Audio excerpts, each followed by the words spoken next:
Good evening, everybody, and welcome to another episode of Disclosure Tonight.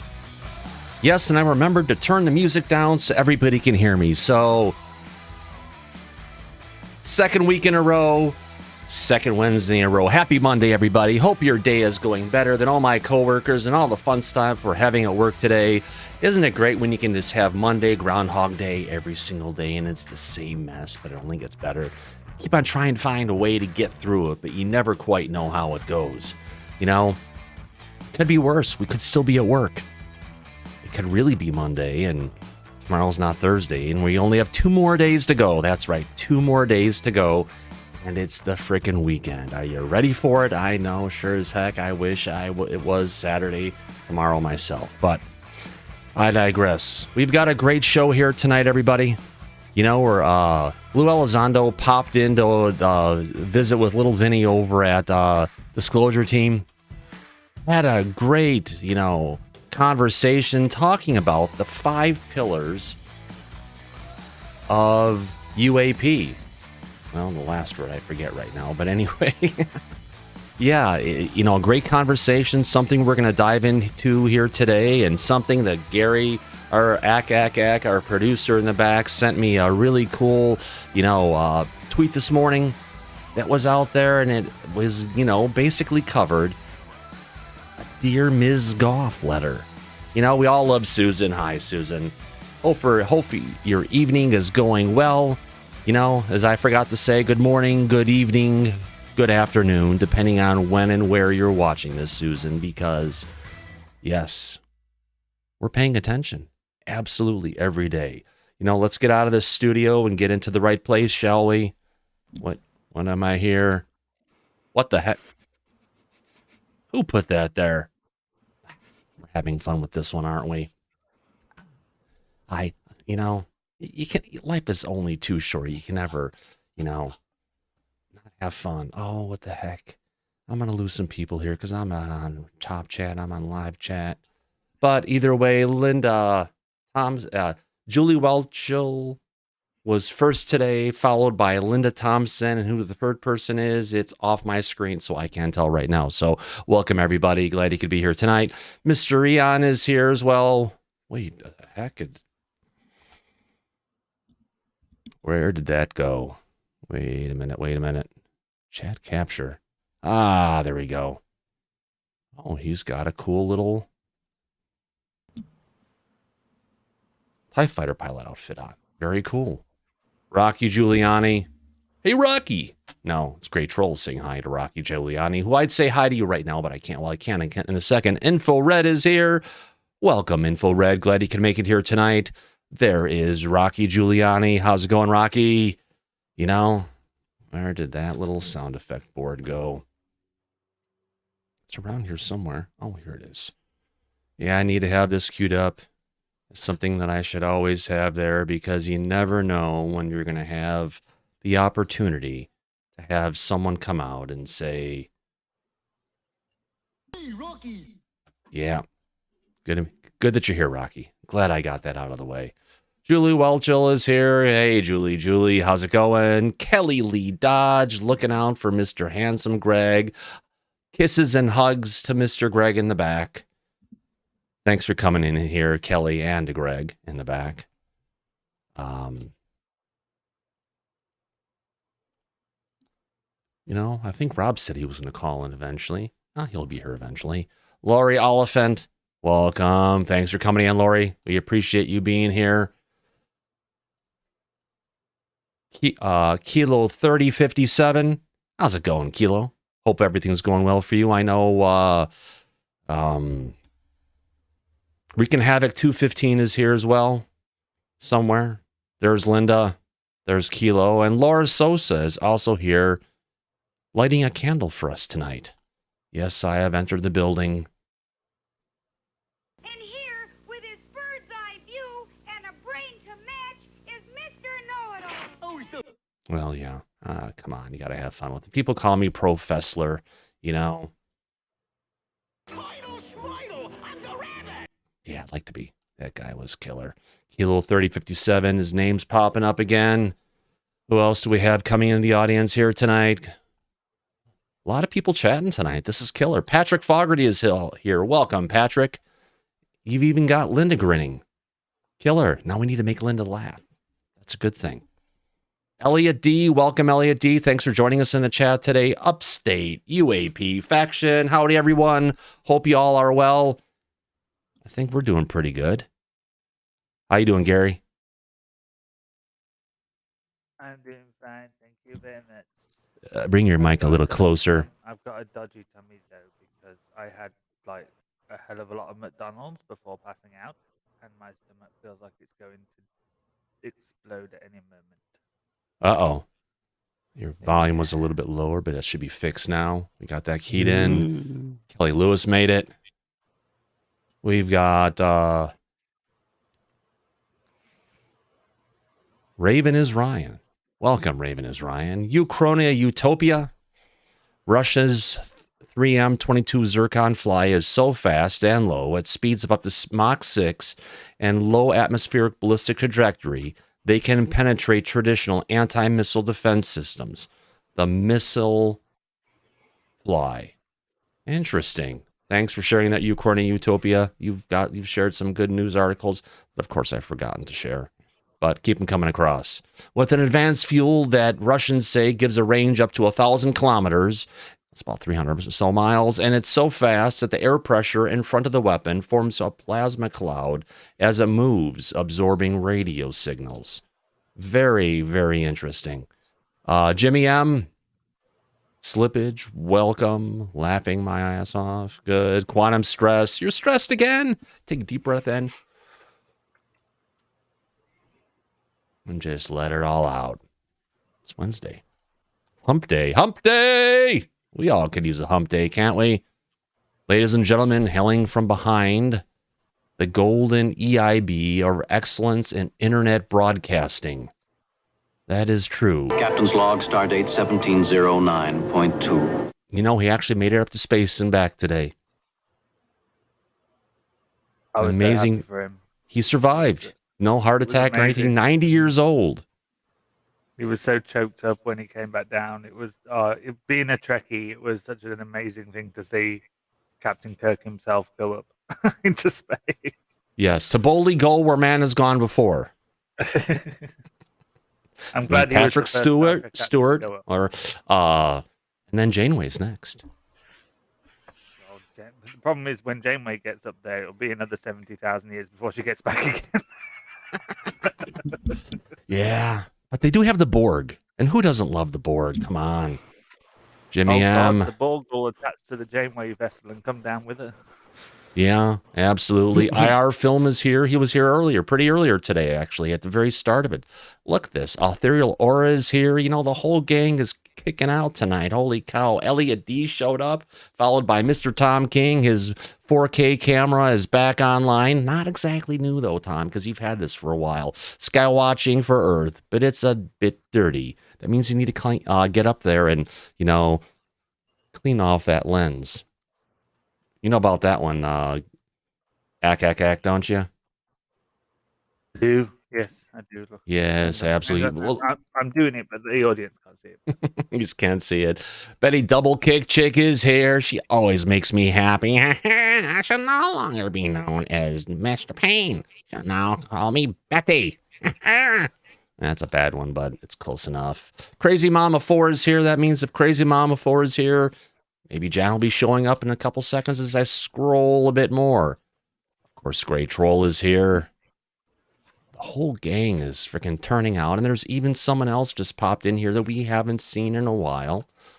We're getting there. Scroll a little bit more. Mr. One, Vin One. Welcome, One Vin One. And I just like that symbol you've got there. Freaking killer.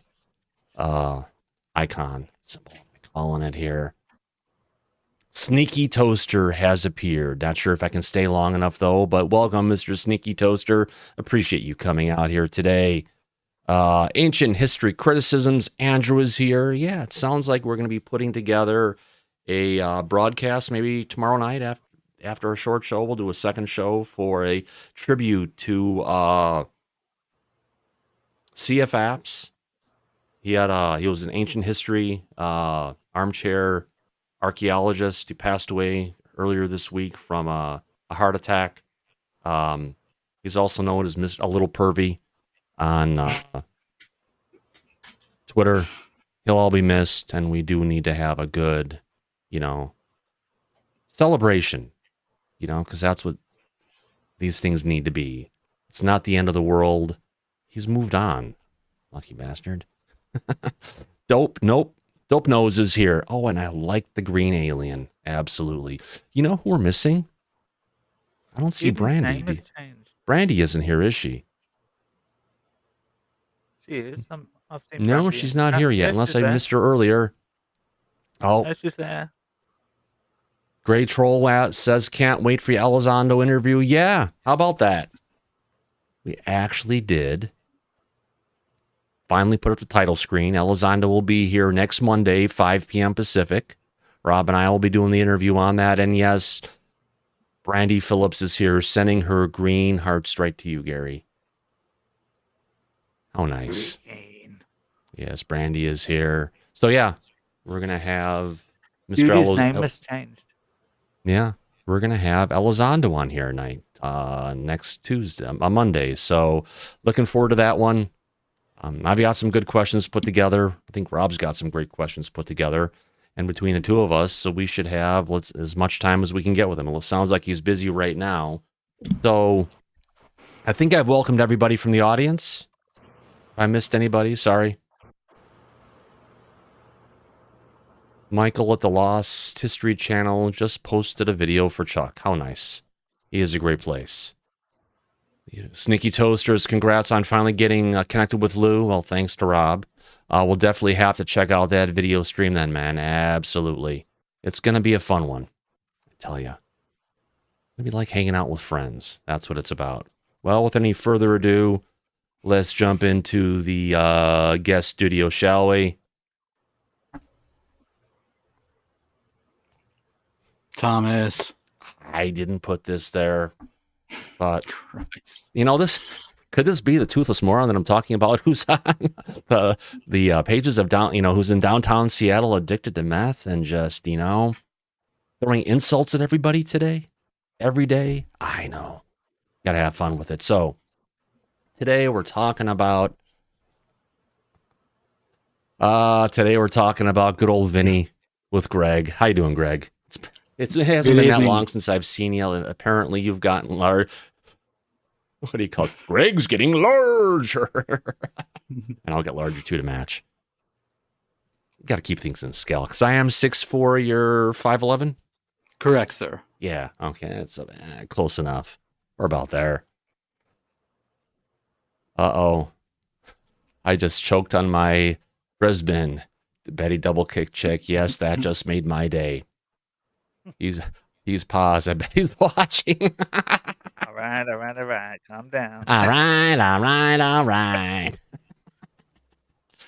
Oh, yeah. Gotta have fun with it. Not sure yet, InfoRed. Depends on how much time and if we can get the questions asked that I need to ask. Because there's a bunch of things that I need to find out first. But we might. We'll see where it goes. Oh, Vinny's on the screen. I love Vinny. Mark Van Alstyne is here. Yeah, I like his point of views. That's something I'm not prepared to answer at this time. We'll find out. Jennifer P is here as well. Infrared, can we ask Lewis questions? It's a very good question, and I'm going to need to think about that before I answer. But it's a very good question. Elliot D saying, all right. Well, if you're saying all right. It does say moron, by the way. And that is the logo, and actually from NASA. It's been modified to say moron.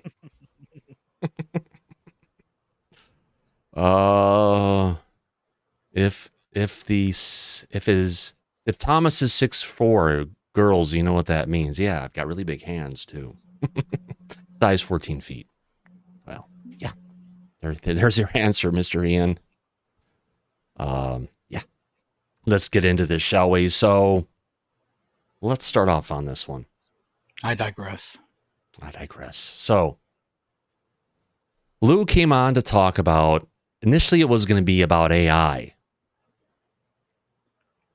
And they was going to talk about the new AI stuff they're using for, checking out UFOs. But he actually pulled out a presentation on his MacBook. Did you know that Elizondo uses a Mac?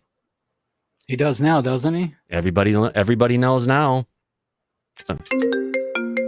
Uh-oh. I'm not here. If it's the invisible man, tell him I can't see him. Rob, are you there? I'm here. All right, we've got Mr. Rob Heatherly in the audience as well. Sorry I'm late. Got caught up with Jack Valet a little bit. Jacques Vallée, that's all right. As one does. We all have our little problems we run into, but I'm glad you can make it here tonight. Yeah, it is Bigfoot level shit, but the problem is when you've got COVID toes and the front of your toes are dying because the blood vessels are getting eaten by your immune system, even though you're on heavy duty drugs. Oh, it's a wonderful thing. So maybe I won't be, I'll be size 14 wide, maybe not size 14 long. We'll find out.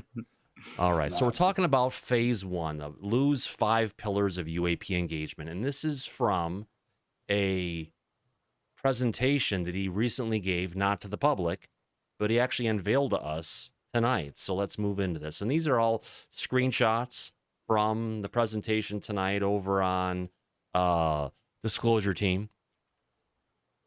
Now, Lou started off with disclosure. It's a noun.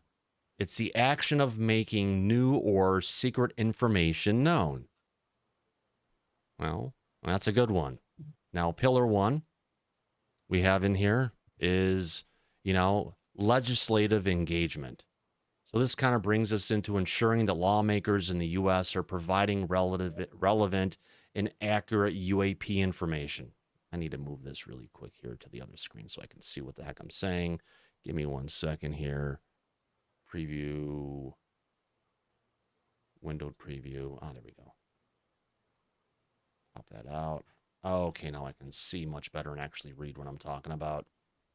Okay, so the first one is ensuring that U.S. lawmakers in the U.S. are providing relevant and accurate UAP information by qualified experts, i.e., more classified briefings. We're talking about it facilitates educated decisions to properly fund UAP efforts within the United States government. For example, annual budget cycles, MIP and NIP. And I hope that doesn't mean that they're going to be going ahead and pushing this more towards the unqualified threat. See. Reach over to my bag of cookies. Artie, here you go. Take it upstairs. What's up, Artie? Sorry about that. Had to feed the dog. Next one is to allow for better oversight and decrease excessive secrecy. So now we're going to be having a 180-day report as far as every 6 months. And we're also going to be having 90-day reports coming out, giving us the information that we need on a regular basis. Want to give a shout out to, I think it said Dave is here. Oh, hello, Dave, everyone. Oh, it's Dave from Space Star Radio, or it's Dave Ukraine Utopia. I gotcha. Utopia. My keyboard is not working again. I'm trying to work it on my tablet where I can write while I'm reading it on my cell. So if I don't answer you in the chat, it's not because I'm ignoring you. I can't see on my tablet, and my keyboard is not working on my cell again. Yeah. For unknown reasons. So, We'll get it figured out. Don't worry. Yeah. All right, let's move on. Let's see now. Next one is permits dialogue between constituents and elected officials regarding UAPs. So this is about being able to get dialogue going between people in office and people who aren't in office to be able to go ahead and start talking about UAPs. Because you know what's happened since the UAP report came out? Nothing. It's been crickets. We haven't heard about people trying to push for hearings, congressional hearings, which was the big push this time, that we were going to hear all this additional stuff, possibly coming out. It's still exactly Elliot D. Nada. Not a word, nothing. It's like, what were they threatened with? because usually politicians want to talk about everything, but now they're like, it's like, Don't you remember hearing something about the Air Force putting a big hush on people? Or was that Yeah, but just that's- the military people alone? Yeah, but that's the Air Force. It's not Congress. It's not our elected officials who technically work for us. So if they work for us, why in the hell are they so damn quiet? Maybe It they're just- going to wait every 90 days. Maybe we're just going to have to wait every 180 days now Yeah, just but to hear that's stuff, for and that's it. the DOD to declassify the information, not our people in office. Again, this is where we need to get the people in the streets. We need to get the protests out there. We need to get 1,000, 10,000, 100,000 people in major cities across the United States. I know it's going to be easy to get the people in Europe together, but just people in America are so dang apathetic about stuff. Getting them out there to actually say something and stand for something is going to be difficult. I don't know if this needs to be a social dilemma where we need to start talking about ET equality or something. Something needs to change. Yeah. They're non-binary. Did they say anything aliens? about Well, when they talk about illegal aliens. Maybe we just need to start calling them out as illegal aliens now. Maybe get more press. But something we need to get them to go forward. Next one is... Go ahead, Rob. Did he touch on when the next report's going to be out? No. Or if it's going to be public? We can ask that on Monday. We can find out, hopefully. Yeah. But I'm sure we can do some math and figure out where it's going to go as well. The next one is it promotes media acceptance, interviews with members and open hearings. But here's the thing. Why is it not acceptable in the media today? It's like, what the heck is going on? I mean, realistically, this stuff, we should be talking about it. It should be in the media. But no, we're going to be quiet. We're not going to go ahead and talk about this stuff. And for me, it just blows my mind that there's still, the people in office aren't talking about it. The news media, for the most part, isn't talking about it. And the only person who's talking about it is Tucker Carlson, which is like, what the heck? It's almost like we need to bring out, we need to bring out for this one, just besides us, since we're talking about him so much. Where did Lou go? Where did he go? Sensationalism sells, and if they don't there have he something is. concrete for the mainstream, you're not going to inject it. Lou, talk to us. Why aren't they talking about it now? That's another question we're going to have to throw into the fishbowl and find out what's up with the silence in the media. Why do you think it's so quiet? And don't say you're not prepared to talk about that right now, because we'd like to know. Excellent question, Not Tom. an official thought, but I want to know what you're thinking in here from your own personal opinion, because we know He ain't going to do it. He doesn't do opinions. he has opinions and he'll talk about it, but as long as he says it's his opinion. Yeah, I never he heard him doesn't have express an his own educated opinion. Julie Welcho said, "You rushing the screen freaked me out." Well, yeah, I didn't quite rush the screen. I just grabbed my size and I just kind of took it and I dragged it up. And because we're just looking at the saying, why in the heck aren't we getting this stuff taken care of? And I just popped myself back to size. There we go. But it's important. And it's important to get that across, So, and it also enables an international dialogue with other governments, i.e. Congress, parliaments, committees, and everything. It makes it more of an international conversation. Well, Good. let me ask you a fundamental question, Thomas. What is it? What's the general consensus of what people are expecting? What are their expectations? What is it that you visualize should be taking place that we aren't seeing manifest from this presently? Well, what has been going on from Congress since June 28th with regards to, we had a Defense Authorization Act. More stuff has been moved into it. It's like we're, taking a really slow walk down the plane and getting there. And I kind of see where they're getting towards. But we've got 75 years of information to bring forward. Forget about the new stuff that they want to go and experiment and figure stuff out and bring it out. They've had 75 years for a lot of this information to be brought forward.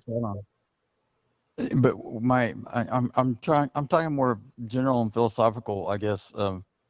Kind of, what are the expectations? What are we wanting to see, and how do we define disclosure? Well, I'm just trying to quantify our expectations. our expectations, come clean, United States government. Let's go back to 1970. Let's take the time machine back to 1947, 1948, 75 years ago when the top hit of the day was, I don't remember. But anyway, it's like, let's go back and look at some of these classic cases and come clean on it. I'd go back If further, there was a 42. crash, if there was creatures, freaking be honest about it. If different things that have been going on, come clean about it. Now they're going to say we don't have all the scientific information and different things we have now, and that's why everything we're doing today is so important.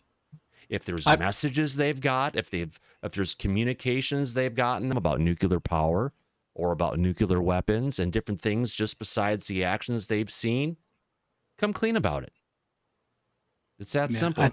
I think you're right. I think the next fundamentally- big step is putting ET in the cockpit. You know what I mean? I think that's the really next major big step. Because now that they have identified that, there is something there. So I think the next progression would be that, in my opinion. Yeah. So fundamentally, what we're looking for is the government to acknowledge that we've found craft, we've found bodies, we may have had communication with them, and we may have some sort of indication of what their intentions are and what they are, that they exist and are not human, that we have had Yes. contact with. And none of that does anything to our national security. It doesn't change our position with the Chinese or the Russians or anything. Because you know what? They have crash craft as well, and they're doing their stuff with it. Well, it goes back to that. What was that report called a few decades ago, where they thought that if they did come out with that information, it would cause panic in the streets and mass chaos. Cats and dogs living with each other. Yeah. It ain't gonna happen. I just want someone but that to go, was, I "There's think that they're aliens." still running on some of those assumptions that, first of all, they wanted to try and covet the technology for themselves, but they also wanted to hide it from the public while they were doing it. But they also figured that that civilians couldn't handle the information and they would lose control. So that it always comes back to two things: they want power and they want control.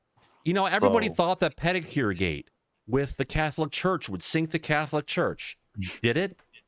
No. Oh. They're still going and getting their toes taken care of and cleaned. And people don't care about, and hey, at least they're getting some different things going on in France and different stuff to try and make things better to a degree. But yeah, the world is used to change. We're used to a lot of things that are going on. Yeah, I don't think in the next 9 years the world's going to look the same. By 2030, it's going to look totally something different, I believe. How about 10 You're years watching from this now, in Greg? 2030, leave a message underneath. What was that, Gary? But if you're watching this in 2030, leave a comment and a like underneath this video. Yeah. We'll see you there. Yeah. See you there. Some wise words from Betty Double Kick Chick to listen in on here. I bet if China or Russia had full disclosure first, the USA would be racing to beat them. Exactly. And Russia, from what we heard last night, Russia's a lot more organized in dealing with the phenomena going back to 91 than the US is even today. You need to remember, in the early days of Russia, and Stalin, he did away with the Catholic Church and he brought in that they were from the stars and introduced the whole theology of being children of the stars. So they've got it highly entrenched in their civilization to fall in lockstep to this belief structure. But it's a fight tooth and nail in the United States because they're fighting against traditional religions and other belief systems. So the U.S. is a lot more. Well, wait a minute. than Russia. There's supposed to be a clear separation of church and state in our government, but clearly there isn't. Yeah, but it's a control mechanism of the governments to try and keep control of the people. Because the first Russia's got governments locked in the with world, aliens already. the first governments in the world were actually the churches. Let's move on to Pillar 2. I have a question though. Yes, Gary, go. Well, if the US knows about them and it's hiding it, surely every other country in the world knows about it as well. So why haven't they done anything? True. What deals do they have with the United States? Yeah, I think they would all have to be in agreement to release a big information dump like that. I think Really, they if would we all. want it with the UN, then anybody else. They'd have to roll Yeah. out proof. They can't just say, "Hey, we have had contact and we acknowledge it." They need to show something to, because other nations and other people could call bullshit on it and say, "Hey, show us the evidence." You can't just tell us, "Yeah, we've had contact," without some kind of evidence that would convince the masses. You know what we need to check? You know what we need to check for? We need to go check on what are the current odds in Vegas. Because the odds in Vegas are usually a pretty dang good litmus, a good benchmark for understanding when or if something's going to happen, and if people are putting money on stuff or what the odds are. True. Yeah. And didn't I ever hear that Lou say, I believe one time, that as soon as Russia fell, that the U.S. and Russia actually shared, or no, Russia actually shared with the U.S. for the next 5 years after that, really Yeah. deep information, and then all of a sudden it just got turned off. Do you remember him saying that? Yeah, they did. Yeah. So because I was relating back to Betty's thing. Yeah. Well, let's move on. We've got a lot more to go and only one slide in. Pillar 2, executive engagement. Well, this one is ensuring the bureaucracy can manage and execute the will of the legislative branch, meaning identify key wants of Congress and provide deliverables. Next one is allows the defense and intelligence communities to prioritize UAP data collection. Being able to get the stuff there, get it in, report on it. But you got to remember what we heard from James Lakatsky, who Lou Elizondo actually admitted today that it was James Lakatsky that he never mentioned before by name. He wasn't allowed to before. He made that clear. Out of respect for the guy's privacy until he was ready to have it out in public. He didn't want to. It's not that he couldn't. He wasn't covered by NDA that he couldn't mention his name. No, it was more of a he didn't want to. Out of respect for the guy's wishes. Because he had a book deal coming and other stuff. But either way, if you're in public office, if you work for the Pentagon, who is being paid by taxpayers' money, what's the secrecy about? Our favorite friend, Earth versus Uranus, is here. Lou brought the UFO world back to life with him, and all we've done is talked about these past few years wouldn't exist, and all we've been left for would have been DC Muscle Wolf and his stories. Remove him, and all falls apart. It's a little scary that we count on one man. I know we need to open this up a bit more.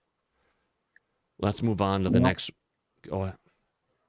Well, he even stated himself he doesn't. He's an unwilling point man on this, and he does want other people to step out in front and help lead to where he can go back into obscurity. Yeah, That's his. A true leader creates other leaders that can fill their position. Yep. So I think that's what he's trying to do. A true leader delegates. Yeah. Doesn't do everything themselves. They build a team and they move forward. Next one is to enables intra and intergovernment efforts to be coordinated. Think of multilateral information sharing agreements going within the government and with outside of the government to a degree.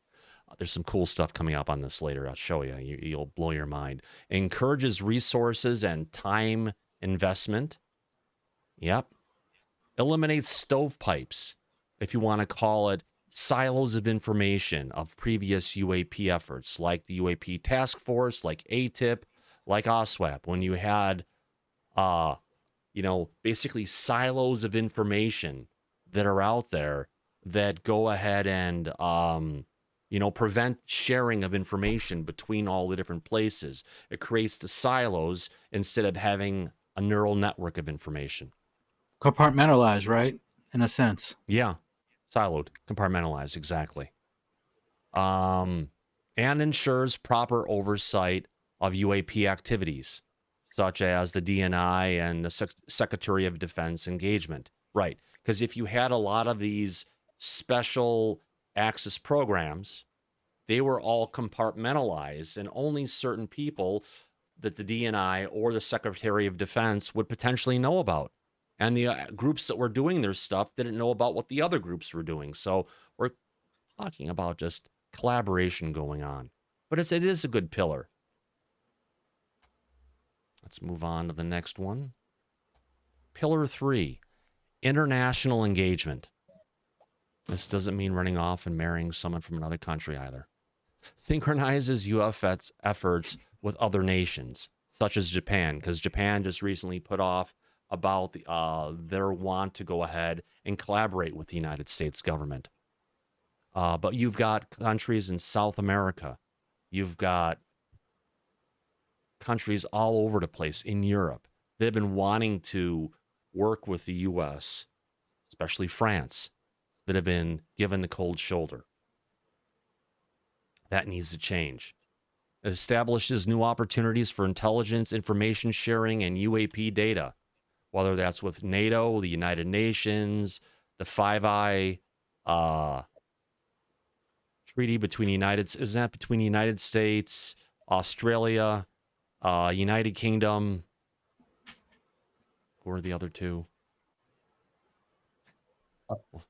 We'll figure it out. Australia, Canada, England. Is France? Canada in it? Yeah, Okay. Canada's in it. Okay. Next one is to remove individual burdens of a nation and leverages partnerships to share the responsibility, like NORAD. What's interesting, a lot of the information and data we have in NORAD, even though Canada's part of NORAD, they don't have access to the full data. So And what this about has to NOAA be too? true partnerships. Rob?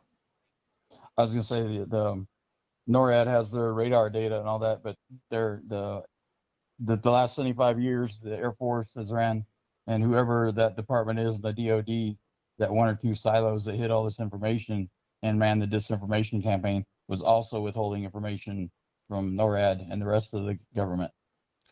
So they extracted what they needed from NORAD, but they didn't give anything back that they could find useful. Oh my God. You know, I haven't had a sense of smell and for how long? But man, I just had Artie Farty come right underneath my desk and drop a nasty ass dog fart that I could actually taste. Easy. Nasty one. Next one is to minimize one nation's ability to control the narrative, like the United States. Cuts them off at the balls. Encourages joint R&D efforts and increases collaboration. Again, there's that collaboration word we've been trying to talk about and bring out for a while. The next one we've got helps maintain a common operating picture while minimizing misunderstanding of adversarial provocations, such as Russia. Russia has an agreement with the United States where we both have sensors going over the North Pole. And if we see something going over the North Pole, we can actually call them up and say, hey, are you seeing this over the North Pole? Because it isn't ours, is it yours? And we can actually share data about it to a degree. Granted, they're probably doing stuff more than phone calls, but it's a collaboration that needs to be there beyond where we're at right now. But getting in bed with Russia like that right now for a lot of this stuff, I can't even say Russia. Yeah, U.S. versus Russia, because they always bring up Russia, when they're talking about, you know, we can't let Russia or China have this stuff, which they already do. Remember that one famous case that actually came down from the North Pole all the way down the east coast of the United States? And they kept on tracking on radar, and I think they got lost like somewhere down around Virginia, if I'm not mistaken. Just remember that? It was like a big case. No? Yeah, I it do. Took a right turn at Florida and out to the Bermuda Triangle by the time they lost it. Yeah. They tracked it on down. Go figure. Down into the abyss of the what do you call it? The Puerto Rican Trench. Yeah. Yeah. How convenient. That spot again. Our next one, mainstream media engagement. And I still don't understand why the heck the media backed down on it. They had some of the biggest ratings the biggest ratings ever for 60 Minutes. CNN's ratings were even going up when they were covering this stuff. They were actually picking up on it. And then all of a sudden, it just drops. So it socializes the reality of UAP to a broad audience. It's a good idea. It destigmatizes the topic? Well, it's already been destigmatized. They've already, came out and said this stuff is real, but what they really need to come out for is say what the stuff really is, what they really know about it, to really get the media engaged. It further encourages legislative and executive branch involvement, depending on who's in office and if they can remember. Provides data to a massive information consumer base. Gets the data out there for everybody can see it. It gets it out in front of everybody, and that's why I've been talking. We need to get more people of higher notoriety, like an Elon Musk, a Tim Cook. People who aren't just ufologists or guys from Ancient Aliens or good old Lou Elizondo here, to go ahead and actually, spread the word. Yeah, but don't you think after like the first major news broadcast of this kind of information, it would have caught fire? But no, not only was there was more than one. There was out there, there was a few at least, but still nothing, like crickets everywhere. I know. The media, it's been built into the subconscious. With the government, they control the flow of information, and they suppress or advance the narratives as they see fit until they are forced to change it. And we haven't had enough opposition loud enough and enough bandwidth to overcome that yet. I hear you. And I've got a good one here from Brandy Phillips. Window. If they came out and put some abductees on mainstream media, it would make it more personal and maybe people would care. But before they need to do that, they need to get out there and to say, well, yes, these craft are much more advanced than anything we have. They come and they go as they please. We can't stop them. They're taking some of our people, performing experiments on them, and delivering them back. Not all of them come back, but a majority of them done. Now, if they go ahead and take it to that level, people may freak out a little bit, but the reality is we do the same thing to every other earthling on this planet, including humans. So would it be that much of a shock? I don't know, though, because there's so much distrust in the media these days that people would just think it was made up anyway. Nobody believes anything anymore. Yeah. Yeah. That's the issue with most countries, is that that's what I was reading while I got distracted with Valet. All throughout history and each civilization, when they've had a majority consensus belief in something, it had a status quo. But when the country started fragmenting in their belief structures and things, then what it is and what's behind it, they don't know. But it keeps evolving and changing all throughout history. Yeah, that was the biggest point that he came up with, but you couldn't quantify because it continually morphs and changes. Yeah.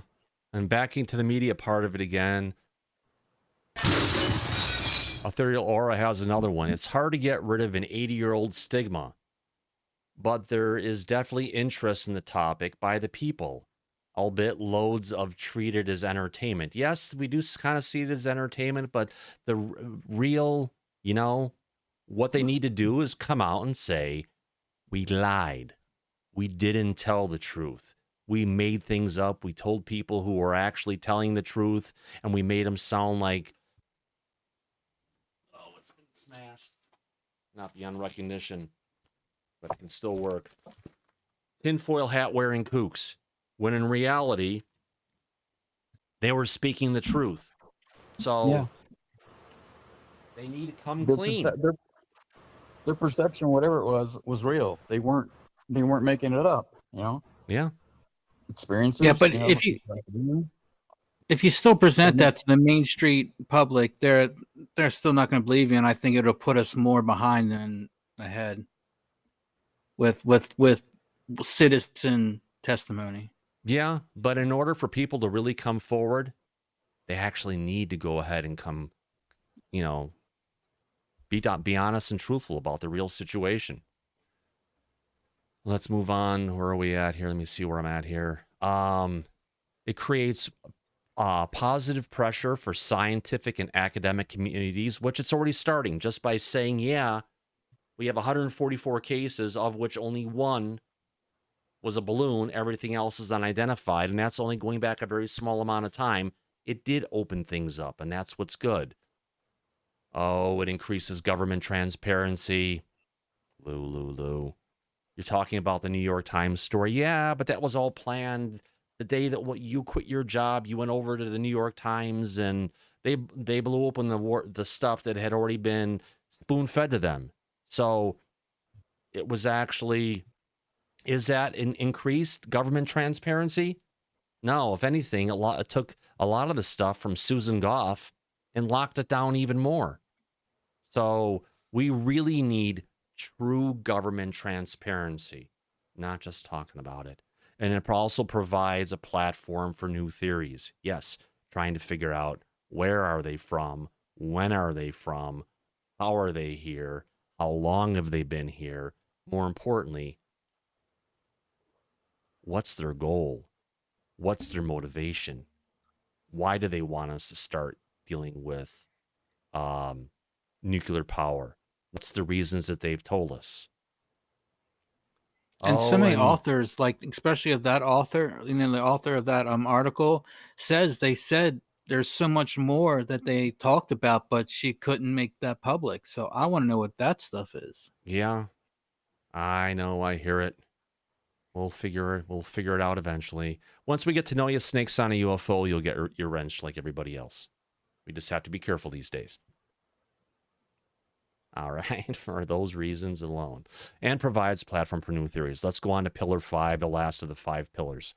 And the last one is public engagement, which we're trying to get for. Enables the public to take part in the UAP conversation, i.e. the nightly news. Well, yeah, it should be covered on the nightly news. We cover it here all the time, and we just, we try to cover what's going on in this. We could have a bunch of guests getting on here talking about a bunch of stuff that happened in the past or talking about their books. What we like to do is talk about what's going on everywhere. So we have the opportunity when something hits, we can go ahead and change our subject matter for the night right before we go on potentially, because, we work that close to the edge, and sometimes we need to get it there. But yeah, they could take part in the UAP conversation right now. But you have these newscasters who are making these little goofy laughs and these little smirks, and there's these sayings that are out there. As much as it's my favorite TV show, The Truth Is Out There is getting really annoying when it's related to the UFO phenomenon. All right. Snakes on a UFO. Julie Welchel Farrell has spoken. You've got your wrench. Julie, you are responsible. Yes. Absolutely. Our next one is bolsters the public engagement, allows for endorsement of the other 4 pillars. Yeah, but we're not going to get it out of Congress. We keep on wanting to hear we're going to get it out of there, but I ain't holding my breath. My face can turn red enough as it is right now. Next, it bolsters the ability to fund and budget UAP studies in government and private sectors, such as Project Galileo, SCU, etc. Even bigger than that. But we've even heard that they have a portable UFO detection unit that they can get anywhere within the United States within, 24 to 48 hours.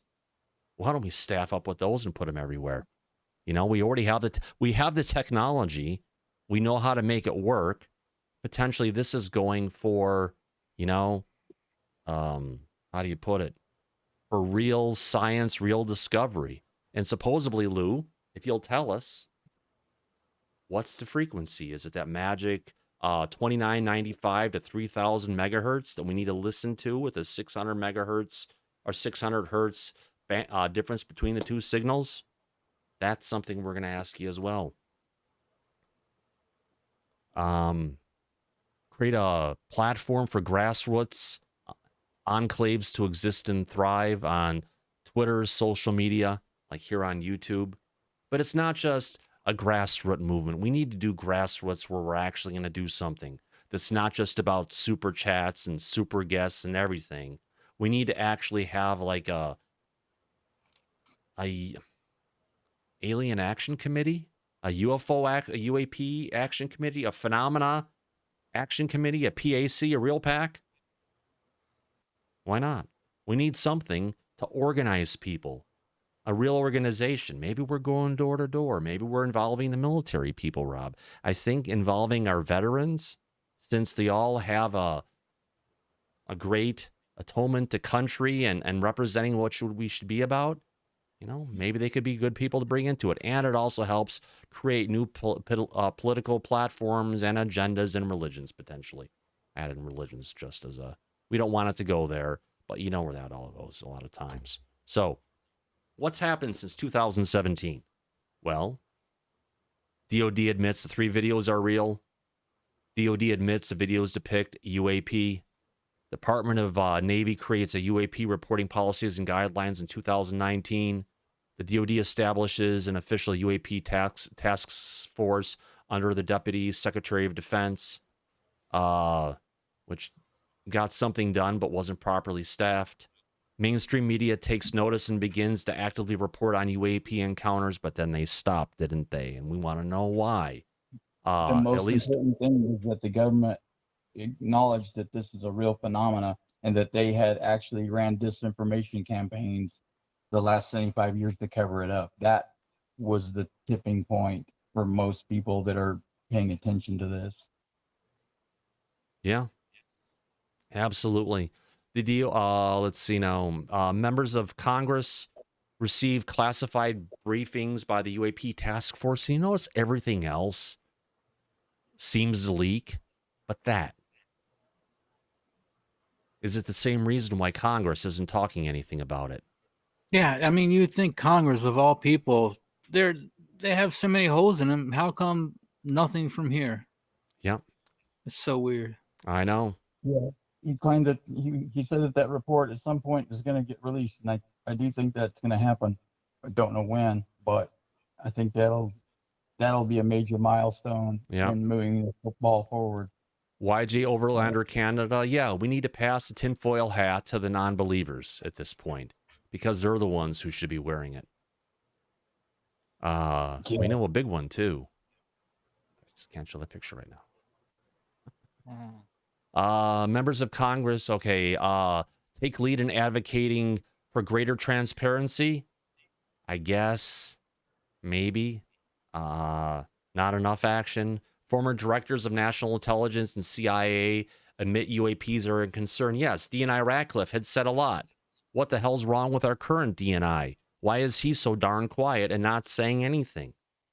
It's like they thought everything was going to go and there's going to be this great billowing of information coming if Hillary won the election. But now that they're back, now that they've got the White House, crickets. What's up with that? I really would like to know. That would be a good question to ask. Why is the president so quiet on this? And why that would be a question he may not answer. But what else we have? That was Ratcliffe that DeLong was working with. Yeah. Yeah, he doesn't have any control over this White House. Nope. But he has said a lot more than our current one does, which is a shame. POTUS receives classified UAP briefings on at least 2 occasions. Which POTUS? POTUS publicly acknowledges reality of UAP? Huh? I would say that would definitely have 2017. So that would have since 2017. That'd be Trump or Biden, right. But I haven't heard anything from bumbling Biden. No, matter of fact, he laughed, didn't he? I mean, he like when he literally walked off ran. and said, "Well, ask the why don't you ask Obama about that?" Jeez, yeah, what a mess. You know, the biggest opportunity they've got for actually doing things, and they're sitting on it. Let's see now. Only the Congress. Congress mandates a 180-day report be submitted by the DOD and DNI. Yeah, 8 pages of nothing.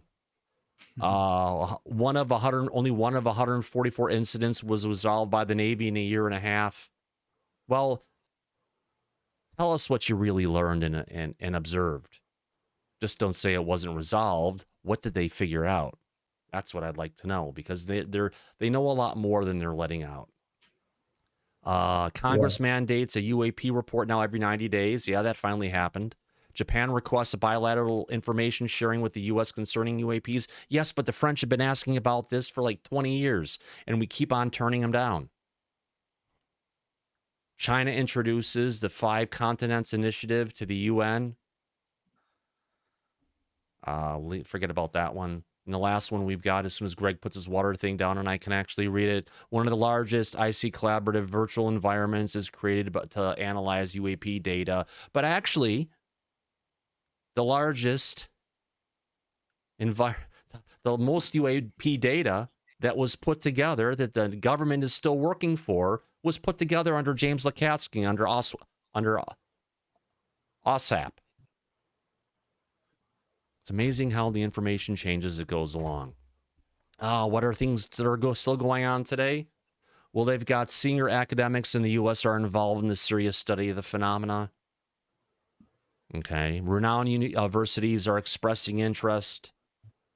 Scientist enclaves are being created to test the physics, which they've been doing since OSAP. Scholarship programs focused on the study of UAP performance are being developed. Okay. Defense intelligence. You know, if they're going to have scholarship programs on that stuff and the government's going to be paying for it, there better be some darn golden handcuffs of where they have to go and work for a period of time to pay back that scholarship and service to the government. It's not just always about free money. Defense Intelligence University and National Intelligence University are accepting theses now on UAPs. Data from previous U.S. projects are being consolidated under a single entity. So is this all prior projects, potentially? Maybe. Because it sounds like they already had that coordinated data collection under OSAP. The U.S. Navy is filing patents on potential UAP propulsion technology.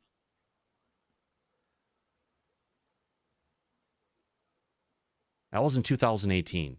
Have you heard about more patents from we need to ask about that, because if they were talking about stuff beyond 2018, maybe there's more stuff going on. When was Pius's supposedly patents formed? Was it 2018? 17. 2017, 2018. All right, thank you. So, all right.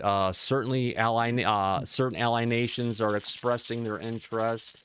This evening's show was brought to you by my prescription of prednisone. Prednisone's guaranteed a low inflammation, turn your nose red, your face burn, and your ears look like you're Rudolph. But Every time you do that, I look at the time to make sure you're taking them at the correct time. It's like it's a force of habit now. So. I know. And that's 3 pills I'm taking.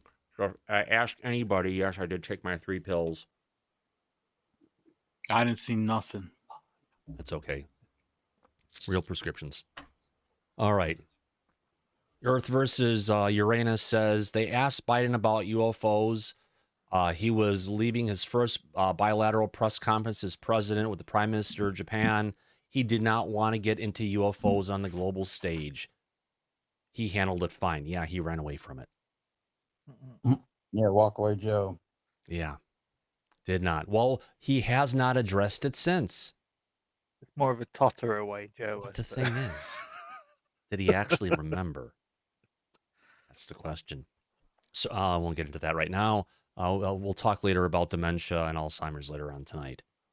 DOD is developing a strategic plan to study UAPs for years into the future. Again, defense. Not talking about, hey, we're looking at using all this technology for green energy. No. War. UAP information is being integrated into the U.S. intelligence collection cycle. So it's more classified. DOD Inspector General is conducting evaluation inquiries into DOD's handling of the UAP topic. Yep, they are. From both complaints from Lou Elizondo and from Tony Bragalia, who was on here last Saturday. Great guy. And who are they going after? Susan Goff.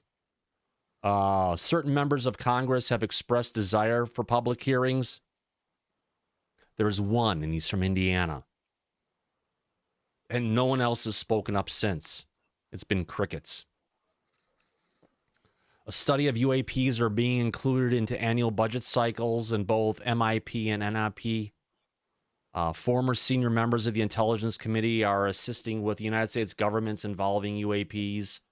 The next one is... I can't help but feel as we're getting played.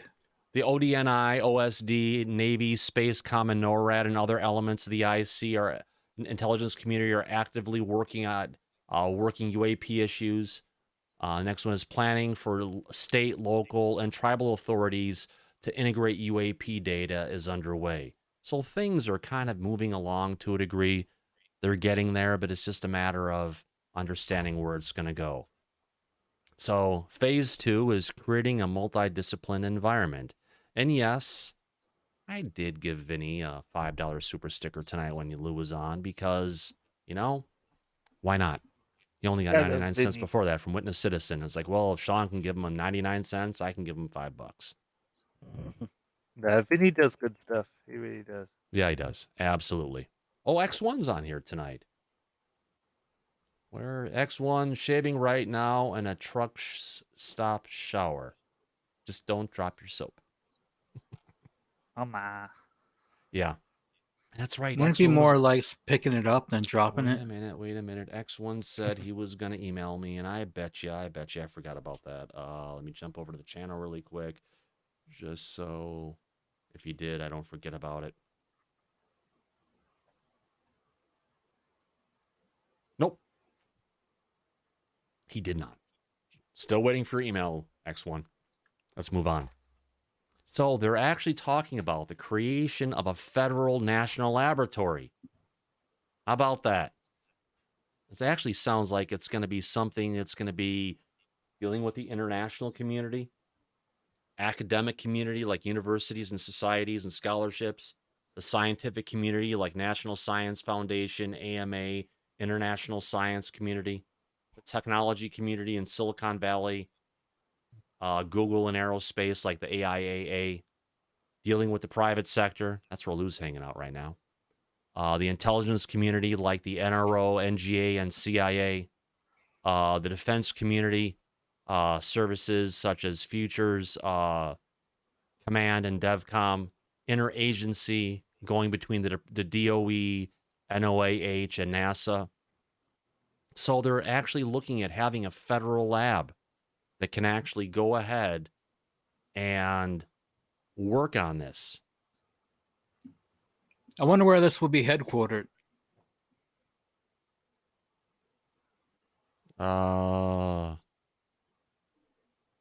It actually didn't show up. I'm at the email box right now. And you're not, I don't see anything here from Nikki. ThomasFesslerChannel at gmail.com. ThomasFesslerChannel at gmail.com. Yep, it's not here, Nikki. You could try ThomasFessler at gmail.com. That's another address I have without the period. Yeah. Or we'll figure it out. We'll get in contact one way or the other. If you're on Twitter, reach out to me on Twitter as well, Thomas Fessler, and we'll figure out something on there. I'm also on Facebook as Thomas Fessler. Reach out there. I do a great job at hiding my name. Good night, Laura Sosa. Enjoy your dinner. I'll be getting something here eventually as well. All right, let's move on to the next one here. Now, technology today and the use of artificial intelligence. Now, Lou's talked about this program that they've got to go ahead and actually analyze UAP data almost instantaneously anywhere in the world. This is more like for photographs and such. This technology is relatively low cost because it's a cloud-based system for checking the data out. The technology is continues to improve over time. and this technology offers innumerable advantages over its human counterpart. Well, we know this technology is going to be free for general use to a degree, but if you want access to more data and more things, it sounds like there's going to be a subscription plan available for anybody who wants to pay the monthly fee of, how much you think it's going to be? $9.99, $4.99, $19.99. What, can I have a tiered plan for $29.99, $39.99, or $99 a month for a corporate plan where everybody at my company can get access to it? First number popped in my head was 1999 for some reason. Yeah. But if you order That's today, for the ad-free version. if you order today, we'll include you and one additional guest. Just pay a separate fee. So, this is a case study they had showing off this image recognition technology. A military individual claims he saw a black disc covering over a sensitive military area in California this summer. An individual took a video using a regular resolution on a personal cellular phone. This looks like a lot lower than it generally would be. An individual is an U.S. Army officer. The video is low quality due to compressions and limitations of cell phone. Yes, that's the problem. They don't have proper zoom. It's only digital. Is that on purpose? No, it's cost. You think? It's cost. It's cost of the lens. Lenses aren't cheap. Neither are larger sensors. To get better sensors, yeah. You talking on cell phones? Yeah. There's also the bulk that would be involved if you had a telephoto and an optical zoom lens. It would protrude out, and then they got to keep them slim and compact. Yeah. There are some that can be added on, I think, that slip over the lens that you can use as an optical zoom. I've seen those before. I don't know. I'm sure they still make them. Yeah, the great problem with those are you need a tripod and a very stable tripod because there's absolutely no stabilization. If you're trying to hit something really far away, it's going to be bouncing all over the place. Yeah, to just pull it out of your pocket and slip it on like a monocle over your camera phone would just be really awkward and not very. Well, there was a weird looking prototype that I saw going on around Apple. It was Apple. There was a few years ago I saw one that was maybe like a 1/4 inch thick that went over the lens of the back of a camera of a cell phone. It would add some zoom, some mechanical zoom to it. Oh, no kidding. Yeah. There's a wild picture that I had seen. Someone had a prototype. It was just a goofy picture, but it was basically a huge lens on the back of the iPhone. It said it's going to revolutionary change how the new iPhone is supposed to be. So we'll see where that goes. Let's move on. Here's the still picture of it, of what they had seen.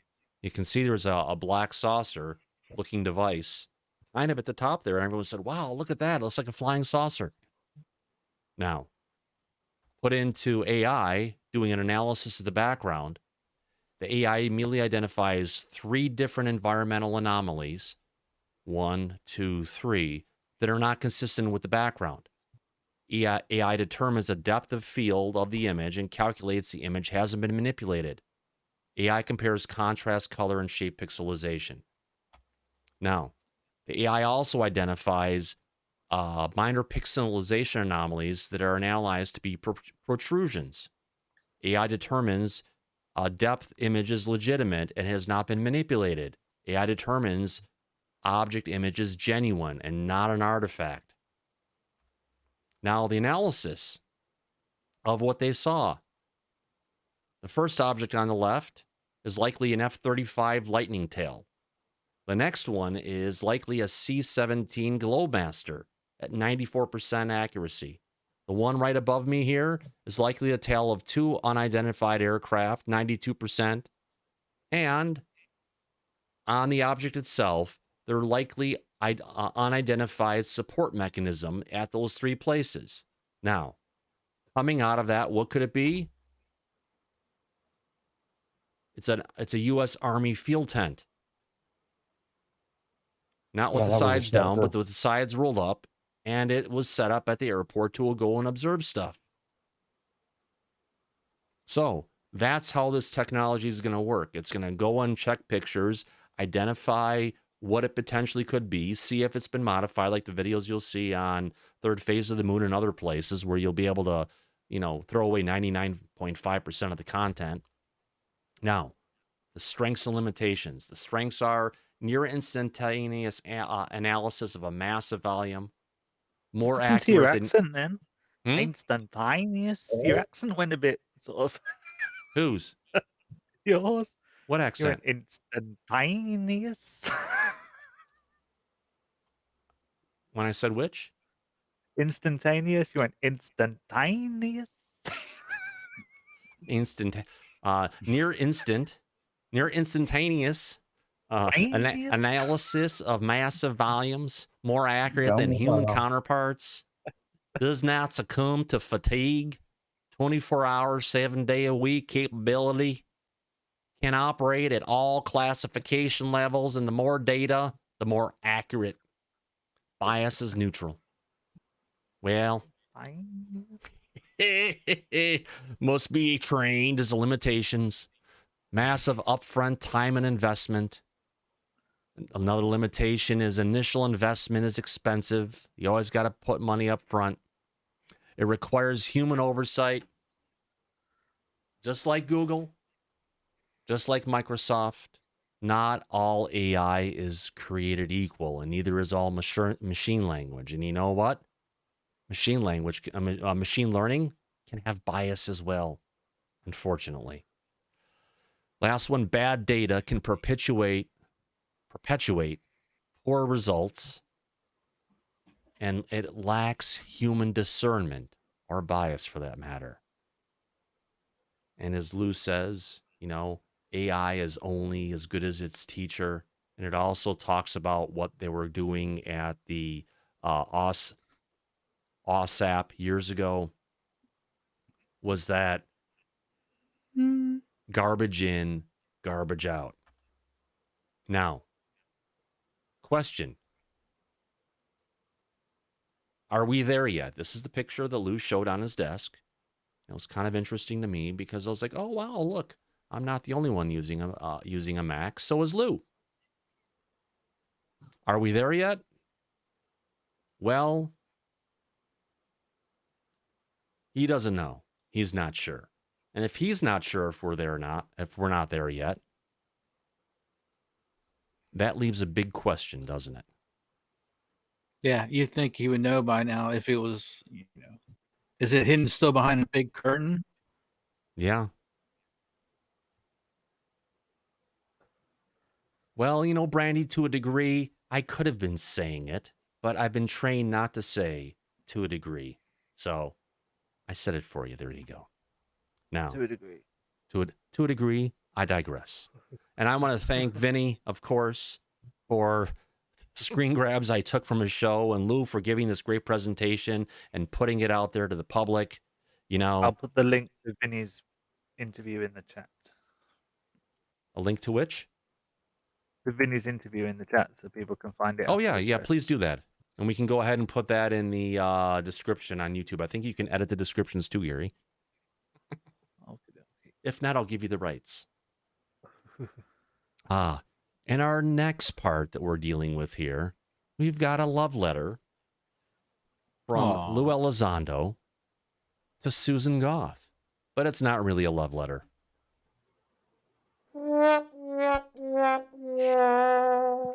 It's more of a... Holy shit!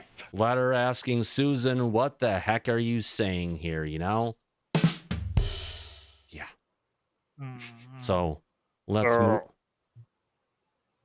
But before we move on to that one, all right, let's move on. All right. Oh, we're gonna catch some shit for that one tomorrow. All right, so this is dated June 3rd, 2020.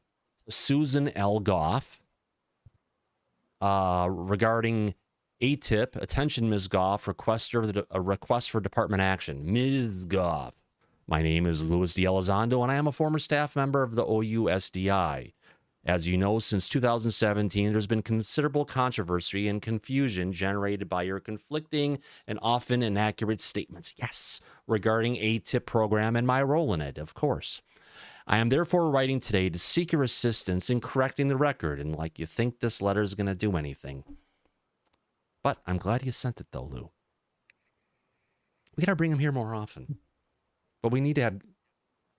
You know, it's got to be like the thing where you press the button and then quotes come out of it. Yeah. Quotes come out of it. We have to get all those Lou Elizondo quotes together. Great addition to the show. You like rub his stomach? I'm not gonna do that. All right. Last fall, you released a statement erroneously characterizing the AATIP program, stating neither ATEP or OSAP were UAP related. Now, what do we hear from James Lukatsky last night, Lou? That OSAP was a UAP UFO program. Now, poor Miss Goff. That is a lie. That is a flat out lie. Coming under FOIA, that's a lie. You know, you're not, don't say anything. Don't lie about it. It's a lie. While I'm delighted that you, what about their big database? There are 11 big databases that they have for all this UAP information for dealing with the physical effects. And, we lost Greg. He'll be back. If not, we got Lou here anyway, so. And Rob. We got Rob there. Yeah, we got Rob as well. So, while I am delighted that you have since corrected the record on this important issue, acknowledging that the program was in fact about UAPs, good, you have not yet to amend your equally false and misleading comment that I had no assigned duties in the ATIP program, which even Lukatsky admitted last night. The truth, as everyone involved in the program knows, is that I ran the program. Yes, Lou, but it was just you. $22 million wasn't spent onto your guys. That was spent when Lukatsky was around. At least that's what he had said last night.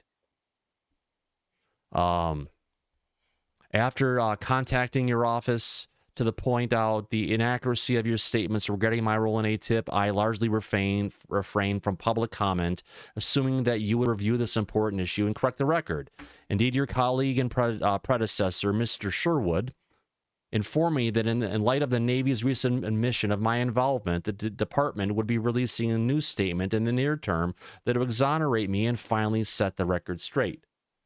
Have they done it yet, Rob? No, not at all. They're just digging a deeper hole for her. Yeah. I wonder how she looks in an orange jumper suit. Ever thought about that? Nobody looks good in orange. Yeah. I actually got a picture in an orange jumper suit behind bars around here somewhere. I'll have to bring it out sometime. It's a good one. Where's it at? So a year has gone by, and I'm losing faith in you and your office. It took you a year to lose faith? Consequently, in a final effort to clarify matters, I am providing a list of individuals who can substantiate my lead role in the ATIP program. Well, Honorable Harry Reid and ATIP sponsor, Kate, who's an OSD senior executive, Justin, an OSD senior executive, Brad Byers, an OSD senior executive, Neil Tipton, and a whole bunch of other people whose names were all blacked out. This is only a partial list of individuals that I worked with at ATIP who can substantiate my role. If necessary, I can provide the names of other individuals from the CIA, Department of Army, Department of the Navy, and the Office of Director of National Intelligence, and the Senate staff. Many of these individuals received regular briefings from me and participated in meetings involving the programs and its investigation of the UAP phenomena. Do you know what he's really saying there, Thomas? He's saying that those people that I haven't named yet that are redacted up here, the ones that aren't up there in redaction, I can name you guys if you want me to, but I am asking you to put pressure on her so I don't have to name you up front for everybody else to be aware of. So you need to step up for me and tell her the truth of it, so you're not outed as well along with them for withholding the truth. So he's giving them a chance to come clean. Yeah. We'll see if they do. So additionally, I arranged and attended many in-person official briefings for senior OSD staff accompanied by, I can't move that one. Where did that go? There we go. Accompanied by military pilots and other personnel involved in the UAP incidents. Many of these meetings occurred in the Secretary of Defense office suite, which I'm certain there are records. If necessary, you already eat it. I can supply those names as well, as the meetings occurred frequently and at the behest of senior ranking individuals in the department. There's also official documentation and records substantiating these meetings and interactions with the DOD holdings. Finally, in the event of the above does not suffice, you know that I transferred my ATIP responsibilities to one of the individuals named above, in writing, and in the presence of other individuals. With this information in hand, I cannot imagine any reason you cannot clearly identify the facts and correct the record. As all of the individuals can attest, I remained in the lead role, coordinating and investigating UAPs in department until my resignation from OSD in October of 2017, where I then left the office and went to the offices of the Washington Post. That's not there, but that's exactly what he did. I've been patient and hopeful for over a year. That's a long time when one's reputation is at stake. Again, I applaud you for finally correcting the record involving ATIP's mission, but your failure to correct the record regarding my involvement in the UAP investigations in OSD from 2008 until my departure from OSD in 2017 is contributing to unnecessary misunderstandings and mistrust of both the department and myself. This is a very serious issue given the impact on my credibility and career prospects and also the credibility of OSD. I therefore encourage you to seek whatever information you require, and I'm happy to assist you to ensure the public receives accurate information at the unclassified level. You know there is already a great public distrust of the government regarding the UAP issues. Yes, 75 years of lies, right, Rob? Yeah, absolutely. Yeah. It'll take a little while to undo all that damage. Yeah, oh yeah. Regrettably, your inconsistent and sometimes erroneous reporting has only intensified the problem. I am confident via the FOIA process or through congressional or press inquiries that the truth will eventually come to light. My hope is to see that this issue is resolved sooner than later.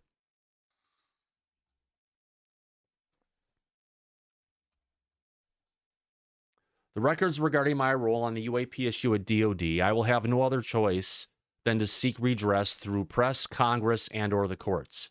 In that regard, I have to say that my experience and disappointment in your responsiveness is apparently and not unique. We just lost Rob now, too. Oh no, we're dropping like flies. It's like a slasher movie in here. What the hell? Well, I'm the sweet innocent virgin. I'll survive till the end. yeah. Well, we're hearing from ancient history And if you criticisms that believe that, Jimmy you'll from believe Bright anything. Insight should come home soon with new footage. Brian Forrester also. Andrew, reach out to him, see if you can get him on the live stream in one way or the other. That'd be great. Okay. Disappointment in your responsiveness is not unique. As a distinguished veteran reporter, Tyler Rodgway of The Drive stated in an article in March, simply put, my experience with Susan Goff has been the worst I have had with any of the Defense Department's public affairs official ever. What has transpired, or more accurately, hasn't transpired over the last 6 months, leaves me with no confidence or trust in the official representing the DOD issue.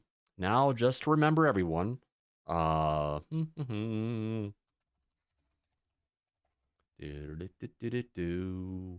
images. The woman we're talking about, pictured here on the very left side, was back a long time ago. And this is the current, we believe, to be the same as Susan Goff, who's also known as Suze DeLuz, over at Pinterest. I recommend everybody go out there and show your support for her and follow her on Pinterest. She has over 31,000 pins. She has, 487 on gift ideas or meals in a jar, 600 on Halloween, 671 on fun food, Christmas gift ideas, 273, and she loves cookie cups, yummy football food, and cookie squares.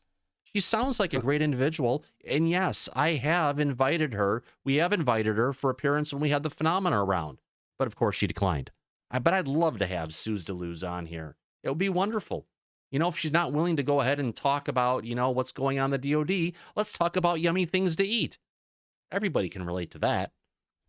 I demand to know more about cookie cups. Yeah, I know. And Rob, just so you know, I did not hang up on you. Not in the slightest. Nor, Cuppy, did I eat all your cookies that you're still looking for more. Hold on. And this dog is 17 years old, going on 18. She's at a stage in her life, and all she wants to eat is cookies. Here you go, girl. Come on. There. Eat your salmon treats. Nummy, nummies, little bits there for you. Ari, you better not eat her food, because I will let you have it. Come on, upstairs. All right. Having paid a deep personal and emotional and professional price for your mistakes and inaction over the last year, I confess I share Tyler's feelings, and so does everyone else at Disclosure tonight, and probably everyone else in the chat room. And maybe if Susan was there. Hi, Susan. Yeah, we're talking about you again. Isn't it wonderful? Nevertheless, I am willing to make a final effort with you to correct the record in hopes of sparing the department any additional unnecessary embarrassment, unless it's all planned. I hope you will reach out to those above and do so promptly so this matter can be put to rest. Please feel free to contact me at any time. Oh, Anna's calling. There's your hold music, Randy. Hey, Rob, is Anna okay? I mean, Anna, is Rob okay? Yeah, I'm okay. My cell got knocked out for some reason. Yeah, we lost Greg, then we lost you. Let's see, our data connection hasn't gone down yet, so I think we're kind of lucky still. No, I'm Anna's phone's working. Mine got knocked out. Greg got knocked out. You want to call that a coincidence? Well, that's what I'm saying. I mean, I tried to call and it kept saying no. It wouldn't dial you. It wouldn't dial anybody. Anna tried to call me on my phone sitting right next to me, and it wouldn't ring. My phone's it's offline. Wow. What the hell? It's never happened before.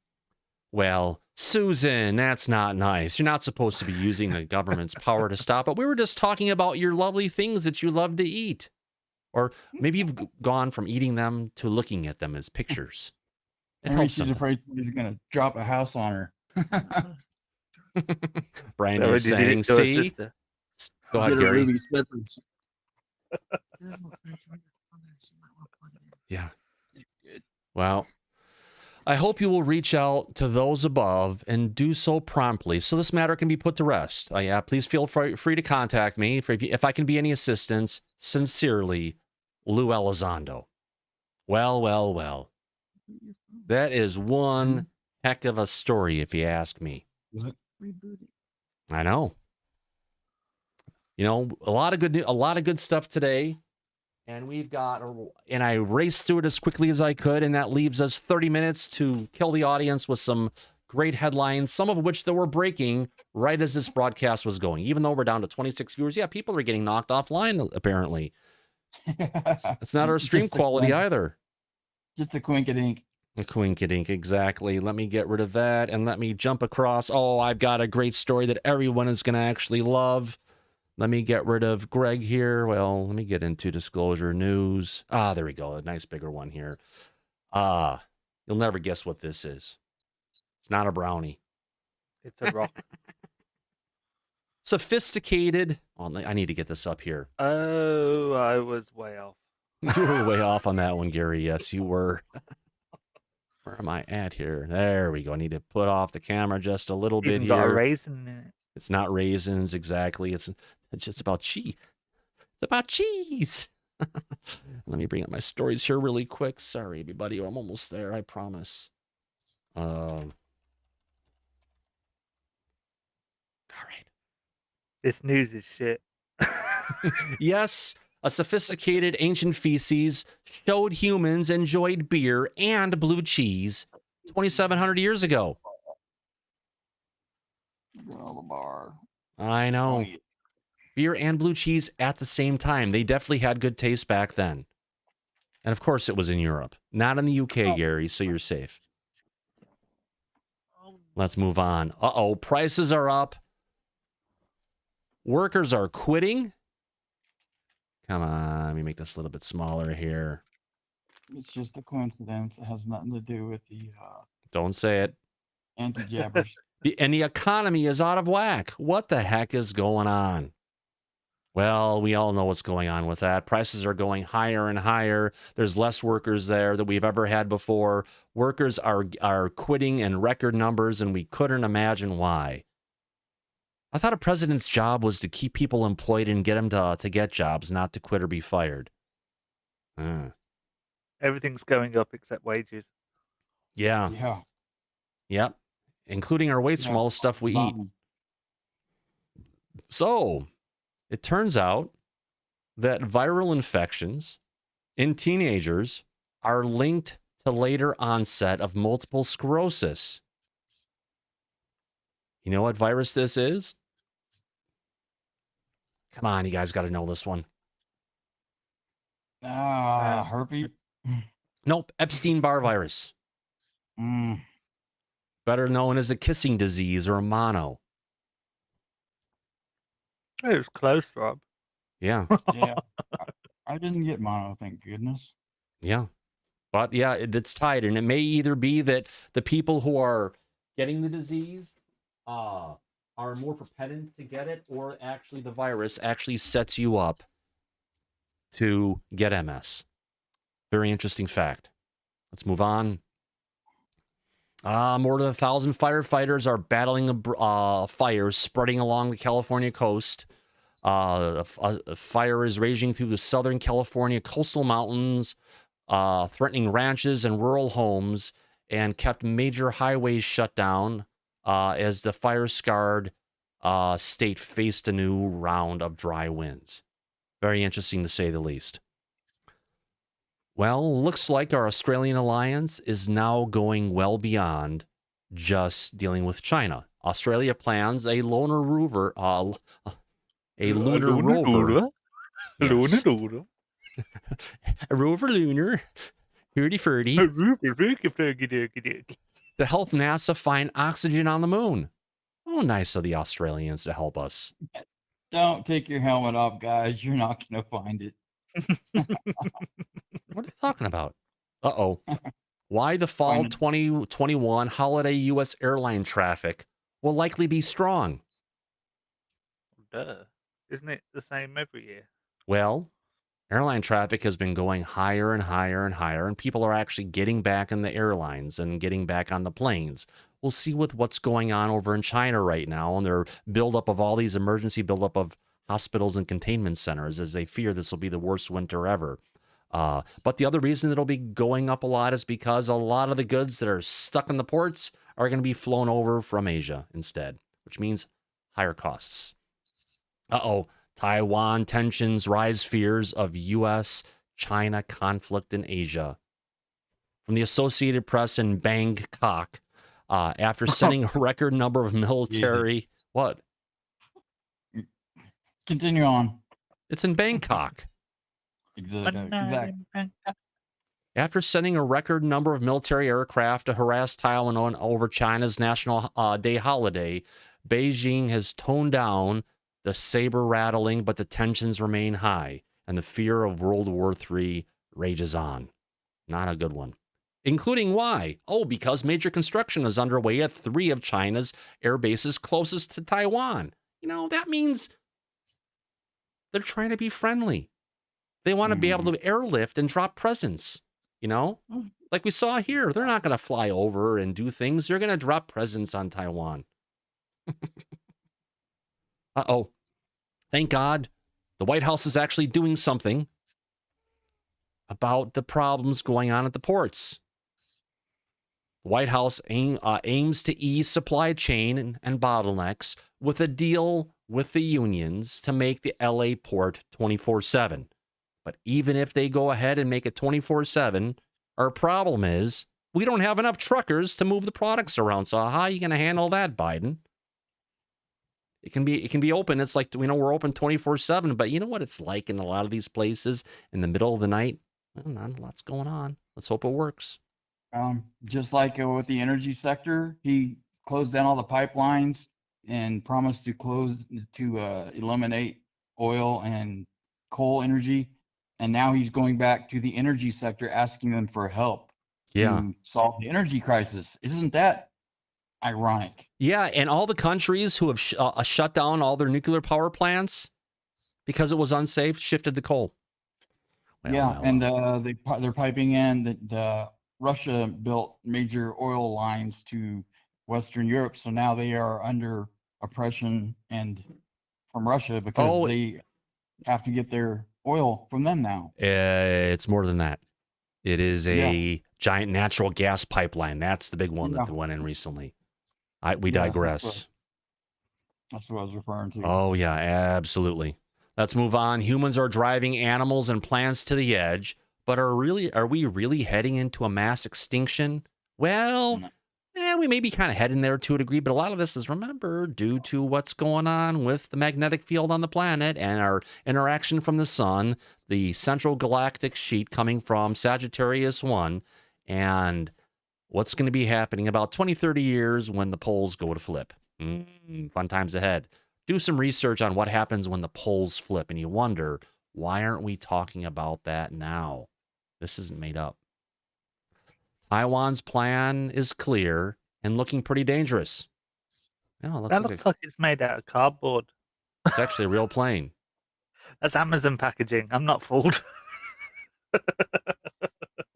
Apparently, Beijing has said in a recent thing from the China's People's Liberation Army Air Force, sent 56, we know about that. Yes, the PLA training activities target Taiwan's independence. So yeah, they keep on acting like they want to be friends. Oh, it's like the Freedom Fence. An oxymoron. Oh, yeah. Tesla co-founder J.B. Straubel sends warnings to automakers going all electric. Do the supply chain math. And that's the real matter. That's why all of the automakers are having issues, and good old Elon Musk isn't. They don't have the supply chains to make all the vehicles that they want, and they're not going to be able to make it because there are not enough factories. If they shift all the cars across to everything being electric, the factories and the manufacturing capacity does not exist. You think that would have made it a priority if they wanted to shift to electric to really ramp up manufacturing at home? But wait a minute, whose idea was it to bring the manufacturing back to the United States? Wasn't that Biden? Yeah, you want to really piss off people buying electric cars? Remind them that their electric cars are fueled by coal plants. Oh, that's right. They love that one. Oh, yeah. Well, here's a new thing. If you want to know how much longer you're going to live, if you've got 10 years left, there's a new blood test that you can take that'll predict if you will die in the next 10 years. Would you take it, Rob? Would you want to know about it? What, Gary? It's one of those sort of like questions that has always fascinated me. Would you want to know? Oh, heck yeah. You'd want to know when you were going to die. Why not? But then you'd spend your last years worrying about getting everything done. No, you spend your last years partying like the world is going to end. But what happens then when you don't die? That's the problem. I'd rather not know. Science is getting there anyway. Grasp that they want to accept that it's really going to happen so they can cope. Yeah. You don't want to put a number on it. We all like scientists, right? You think it's wrong to abuse and threaten scientists?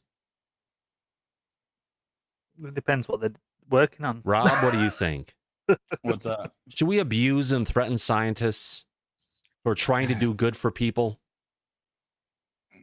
Not if they're actually trying to do good. Well, apparently they are getting threatened, and I'm not going to say why. Whoops. Well, we got flash flood. We got flat. Oh yeah. Flood flashers. They're still trying to figure out Venus. Before they said it was like Earth so many billion years ago. Now they're saying it never had oceans, climate model shows. Well, generally, a lot of those miles that they're figuring stuff out with are usually wrong. So take this with a grain of salt. They still don't know anything by about a Venus. goddess who lives on a mountaintop, and she burns like a silver flame. A summit of beauty and love, somebody would say. And Venus was her name. Oh yeah. She's got it.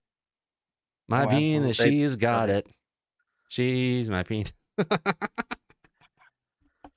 There we go. Our favorites. Where is Elizabeth Warren? She isn't here For tonight. a long time. I forgot she existed until just. Yeah, she was here for a bit and she vanished on us. She's Elizabeth Warren Walker Warren. She's saying that billionaires have enough money to shoot themselves into space because they don't pay taxes. Why don't you just tax the hell out of people going into space, Elizabeth, and take that tax, make it gradual. If they make over a certain dollar amount of money, and push it up. But yes, Japan is ramping mass production of solid-state lithium cells with 8x the capacity of current cells at a quarter of the size. But you're forgetting, Mr. Ian, there's new sodium-based cells, which are even 15 times the capacity of current cells, or 20 times, and they can be recharged to 100% in under 15 minutes. And it's not so toxic. Lithium is great, especially if you're in a mental hospital, so we need to stop using lithium for cells because these batteries that they're creating are so toxic to the environment, they haven't figured out a way how to get past them at this point. That news story with Elizabeth Warren, isn't she like blatantly saying taxes are way too high then? Because if the billionaires can afford to fly to space, if they're not paying taxes, it She's means saying that they're not wouldn't enough. Be able to. They wouldn't be able to if they were paying She's taxes. saying they So how don't much pay are- taxes. Yeah, but how much are the taxes then? They want to have probably, I think there's like a gradual wealth tax that you basically tax on how much money you have every year, even though you pay tax. Think that new tax law where they're going to make them report anything over $600, they think they're going to rake in enough billions to compensate to pay for all this $1 trillion worth of spending by teaching farmers and then lower and middle class people that they think are evading taxes through those loopholes. It's not actually going to catch the rich. It's going to catch the poor and the struggling. I get you. I know it. It'll It's get also there stopping eventually. progress But I as have well, to because say, if they're flying up there, then they're making progress for the human race, and they clearly don't want progress to happen. I know. We'll get there one way or the other, guys. Now, who is the brainiac that came up with the idea of painting the LA's, their streets reflective colors so it bounces the heat back? And actually, it's bouncing back. I believe it's like 15% of the overall energy coming from the sun and keeping things a lot cooler. More say that it's actually 15 to 20 degrees cooler than it could be. So, white streets going forward, you know what I'm going to say? That's racist. How dare they paint black streets white and say it's a good thing? Well, my mum always told me that when it's hot, I have to wear a white T-shirt because it reflects the heat. Oh, Don't I wear know. black, but I always wear black. It's a great idea, though. Let's move on, shall we? Leaked dozens of AI informants killed or captured or compromised around the world. Does it sound like they had a leak?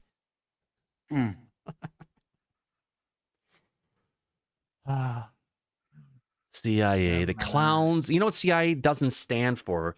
The Central Intelligence Agency. It stands for Clowns in America. That's the real name of it. Let's move on. Sounds like Starlink. Starbright. Don't show me my streets tonight. But it's the DC Muscle Wolf link. That is correct, Great Troll. No, that can infiltrate ass. Oh. Not CIA. Different CIA. On Wednesday, SpaceX will likely host its second Starlink launch from the West Coast United States as soon as Sunday. The mission is expected to launch 51 more Starlink satellites, complete with interlinks that will enable satellites to bring internet access to Earth's poles. So, well, they have a big need for internet over, I guess, Antarctica and the North Pole. So they can get speeds up to 10 gigabits or faster. Amazing. Well,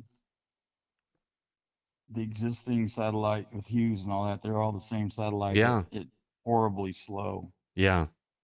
and expensive. Well, my next story needs no explanation, and it's pretty obvious, but the headline is great. Why is President Biden so unpopular right now? Because he sucks. Uh-oh, SpaceX has a tremendous lead over Blue Origin, says Michio Kaku. And he, maybe he owns their stock, but hey, you got to give it to Blue Origin. They got Captain Kirk.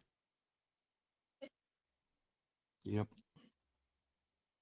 I know, and where's my sound effects board, Gary? Captain's log, stardate 1709.2. Yeah. Prepare to attack. All hands battle stations. Yeah, that's about where we're headed. And you can buy their miniature rocket and blast off too. Has anyone here watched the Squid Game on Netflix? Anyone in the audience know what the heck it's about? It's official. Squid Game is the most popular show on Netflix ever. I must be old because I haven't watched it yet. Have you watched it, Gary? Not yet. Rob, have you watched it? My brain rebels because when everybody starts raving about how good something is, I never want to watch it. So we have one person in the audience. Raven is Ryan. Raven is Ryan. We can call him That's So Raven or That's So Ryan. It's great. Oh, we actually have Brasselhoff is here today. Welcome, Brasselhoff. I like that name. That's a survival game concept. Oh, kind of like the Hunger Games. Yeah. Interesting. Korean version. And it has Isn't it senseless like Hunger violence. Games It's crossed so with stupid. Saw? I'm not sure what a Squid Game is. We'll have to do some research on that and come back. Well, if you live in Canada, on our animal story of the day, feral hogs are spotted in Canada national parks for the first time. So yes, you've got Pigzilla is now in Canada. Well, if you've ever been worried about antiperspirant deodorant maybe causing breast cancer, well, 2 new studies show that it does. I never Yes. even thought about it. I don't have breast cancer. Yes, I got it. You know what? Son of a gun. Yes, X1, I am blind. I did not have my glasses on. You sent one on October 12th. Open mind, eyes to see. Son of a gun. Yeah, there we go.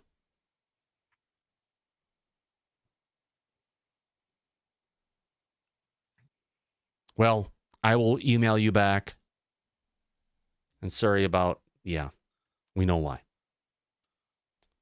I'm glad you're around, X1. I've always liked you. I've liked when you've been on the channel before. You've always had good insight on stuff. We've had some great synchronicities on things that you've been reading and other people have been checking into.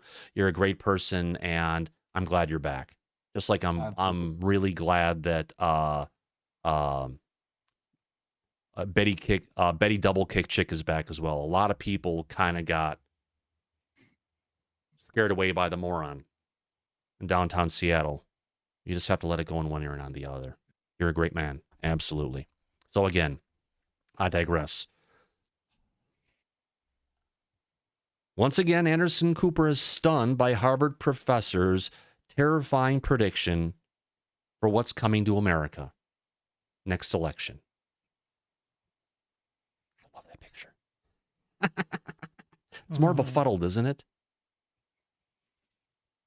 Is it me, or does he just have way too much foundation on? He looks like a claymation. Yeah, I know. We saw that one. British football coach listen to this one. Holy cow. A British football coach is sentenced to 25 years jail in Dubai over CBD vape liquid. He came into the country. He had some vape liquid with CBD in his feet. I mean, in some of his shoes and his travel goods. 25 years in prison. Wow. Yeah. And one of my friends who works in the media had to do a job over there in Dubai. The list that they had of rules and things they had to agree to was ridiculous. And though they were an outside production company, they had to actually have a meeting with the government to tell them that they won't do this, they won't do that, they Yeah. won't do the other. It was terrifying. Yeah. Hey, and X1, I need to hear about what's going on with your psionics and what you've been able to see before, because you were just getting that. You were getting ready to come up in the area potentially. We were going to hang out. But definitely interesting to find out what you've seen before, because I have a feeling you've probably seen a couple things at least already. Time will tell, and we will get an update from X1. Now, this one, next one I like. New solar cells produces 1,000 times more power than what they used to have. So they've got something called I'm not going to do this. So the new photovoltaic effect of ferroelectric crystals can be increased by a factor of 1,000 if 3 different minerals are arranged periodically. I'd get into there, but it wants me to enable. It's a freaking spyware thing. Not spyware, but it's just nasty stuff. Our next one. Well, I know I generally don't deal with any kind of, murders or deaths or anything like that. Let me close this one down. But the headline was just too nuts. Several dead after bow and arrow attack in Norway. Did Vikings come through the time portal or something? Wow. Yeah, that's a crazy Not one. allowed to even. They're not. I actually. I mean, this is no bullshit. I actually helped the guy that set up all the neighborhood watch programs in Norway. Yeah. They're not even allowed to carry mace or a keychain for a weapon in Yeah. Norway. We had to arrange it to where they could roll out in mass in numbers that were carrying innocuous items that could be improvised as weapons. Yeah. So they wouldn't get arrested because they kept getting jumped by migrants, and I'm not going to name them, that kept attacking Yeah. people in mass, and he was almost beat to death by Yeah. a group. So Here's our next one. But they missed half of it. William Shatner becomes the oldest person to reach space. But he is not also the oldest person to reach space. What else is he? Captain Nope. Kirk, I mean, what else is there to say? He's the most obese person to reach outer space. No, that's true. Yeah. But I'm not making fun of anything like that. It's just the truth. if And of course, if I'm around at 90, I don't care what size I am. yeah, he can do it. William Shatner's Blue Origin trip to space is the most profound experience. And as Gary said earlier, he cried, didn't he, Gary?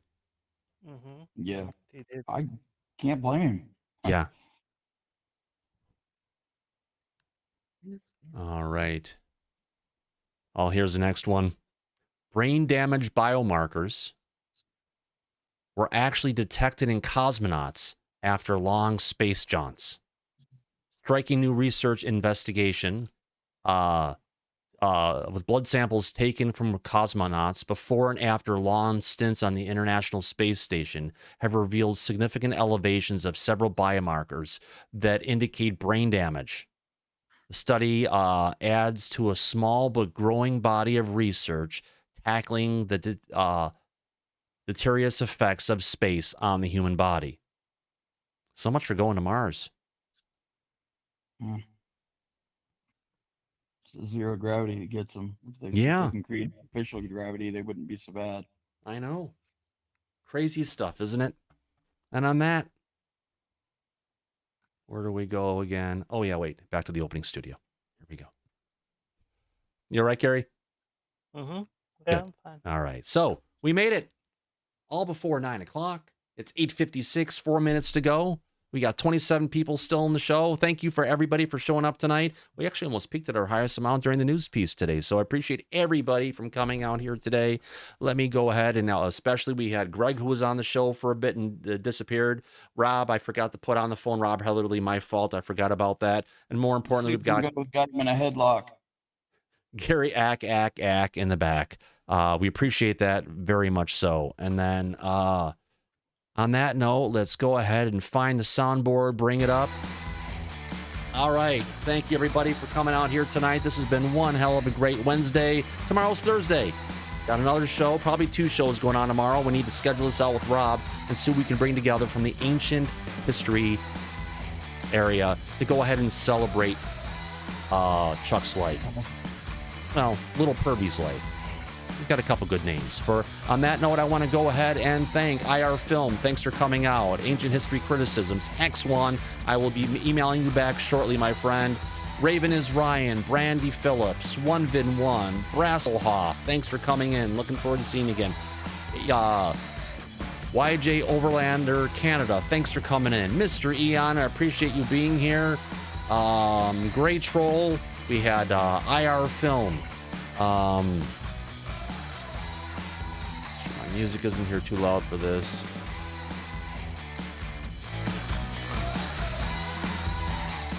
There we go. Take this down a little bit here so you can hear me a little bit better. Bob Perkins, thanks for coming in here. We had Linda Thompson, Julie Welchel. Let's see who else is sticking around right now and chatting in the back. Participants. There we go. Walter Showbank, thanks for coming in. Snakes on a UFO. Robin Hood, 1966, who's also Rob Heatherly, who's also on the phone. Vin One, Mr. Eon, Isaac Kenny, Great Troll, again, IR Film.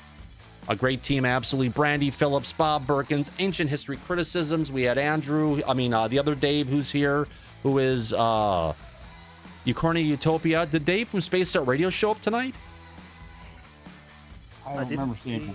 I didn't see him tonight. Usually he's here every day. Hopefully everything is fine. The Quick was here as well. I want to thank everybody for coming out. Magical, Joshua Logan, thanks for coming in tonight. We all had some fun, all had some good laughs, checking out some good information about the UFO, about ufology, about Lou Elizondo, and more importantly,